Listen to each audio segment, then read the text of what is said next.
Bank check இன்னைக்கு digital டிரான்சாக்ஷன்ல காணாம போய்கிட்டு இருக்கக்கூடிய ஒரு ஐட்டம். இதோடைய பயன்பாடு கொஞ்சம் கொஞ்சமா குறைஞ்சிக்கிட்டு இருக்கு. ஆனா ஒரு காலத்துல இந்த உலகத்தை ஆட்சி செஞ்சது இந்த பேங்க் செக் தான். அப்படிப்பட்ட பேங்க் செக் முதலாக உலகில் கையெழுத்தான தினம் இன்று.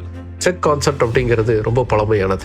சீட்டில் எழுதி கொடுத்து அதை உத்தரவாதமா வச்சு பணத்தை வாங்கக்கூடிய பழக்கம்ங்கிறது ரொம்ப காலத்துக்கு முன்னாடி இருந்தே இருக்கு. மௌரிய பேரரசுல கூட இந்த வழக்கம் இருந்துச்சு. ஆனால் இப்போது நம்ம பயன்படுத்திட்டு இருக்கக்கூடிய செக் அப்படிங்கிறதுக்கான முதல் பிரதி அப்படிங்கிறது இங்கிலாண்டில் தான் கண்டுபிடிக்கப்பட்டுச்சு. 1659 இங்கிலாந்தில் நடைமுறைக்கு வந்த இந்த செக்கை பிப்ரவரி 16 நிக்கோலஸ் வேனிக்கர் அப்படிங்கிற வணிகர் மிஸ்டர் டெல்போயி அப்படிங்கிறவருக்கு 400 பவுண்டுக்கான செக் அப்படிங்கிறத கையெழுத்து போட்டு கொடுத்தார். அதுதான் உலகத்தின் முதலாக கையெழுத்திடப்பட்ட செக். அங்கே தொடங்கின செக்குடைய பயணம்ங்கிறது ரொம்ப பெருசாக வளர்ந்துச்சு.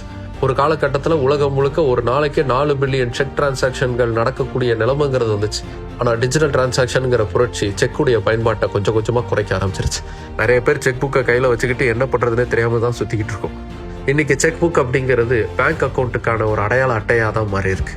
வங்கி பரிவர்த்தனைகளில் இன்று உயிரை கையில் பிடிச்சுக்கிட்டு ஊடாடி கொண்டு இருக்கும் செக் உலகில் முதலாக கையெழுத்தான தினம் இன்று.